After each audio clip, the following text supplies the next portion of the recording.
Hey you. Yeah, you. You think you chose to click on this video? That's cute. Because according to science, philosophy, neuroscience, and honestly almost anyone who has spent more than 5 uninterrupted minutes thinking about this, you probably didn't. And that's awkward. Because if you didn't choose this, then what exactly did you choose today? You woke up at some point. Or your alarm woke you up. Or your body did. You got out of bed, or you stayed in it a little longer. You checked your phone, or you told yourself you wouldn't and then checked it anyway. You made dozens of tiny decisions that felt obvious, automatic, and completely yours. At least that's how it feels. And feelings are powerful. But feelings are not evidence. We like to think of free will as something clean and simple. You know, like you see a couple of options, you compare them, and you calmly decide, for example, coffee or tea in the morning, this shirt or that one for work, watch this video or keep scrolling. In your head, you're the boss, sitting behind the desk, approving choices as they come in. Right? Unfortunately, your brain didn't get that memo. Yeah, because when scientists started looking closely at how decisions actually happen, the story changed. And I mean a lot. It turns out that your brain often starts preparing actions before you are consciously aware of deciding anything at all. Sometimes milliseconds before. Sometimes seconds. Sometimes long enough to make the whole idea of "I decided" feel a little optimistic. Which means that by the time you feel like you've made a decision, your brain might already be halfway done executing it. In that case, your conscious mind isn't really the driver. It's more like the narrator. It watches what happens and then confidently explains why it totally makes sense. It tells a neat story about intentions, reasons, and preferences. And to be fair, it's very convincing. It sounds like you. It feels like you. It uses your voice.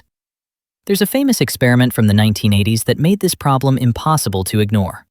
People were asked to move a finger whenever they felt like it.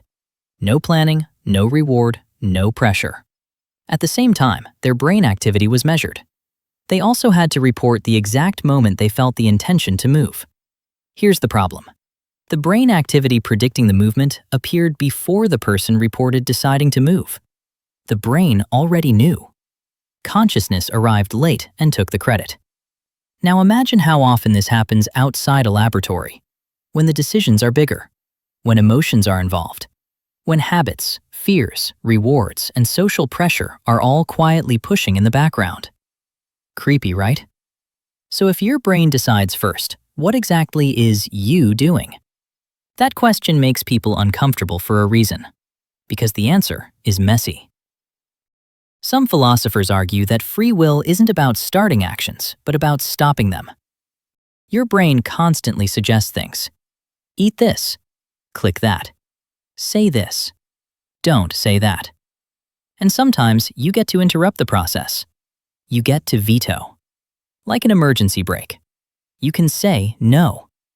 That idea is comforting, at least slightly. But even that version of free will has limits, because your brain doesn't exist in isolation. It's shaped by your past, your genetics, your habits, your environment, and increasingly by systems designed to predict and influence your behavior. Your brain is not a blank slate making fresh decisions every moment. It's a pattern recognition machine. It learns from repetition, from reward, from what worked last time. Every experience leaves traces.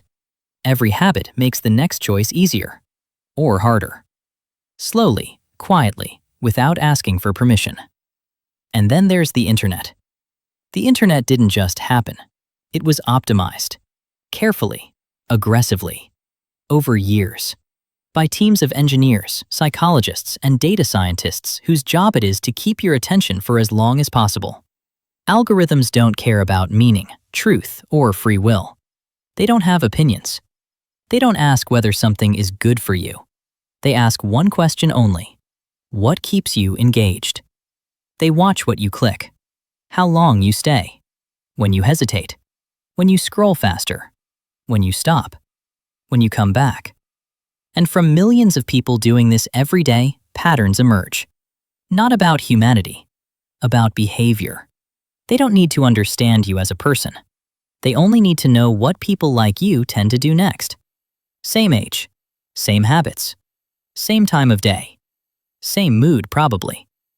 And once they know that, they don't tell you what to do. They arrange the options. So when you click something, it feels voluntary. Nobody forced your hand. Nobody threatened you. You weren't controlled. You were guided. Gently. And the scary part isn't that this works sometimes. It's that it works best when you don't notice it. When it blends perfectly with what you already wanted, or thought you wanted. At that point, the line between your preference and the system's suggestion becomes very hard to see. Did you choose the video?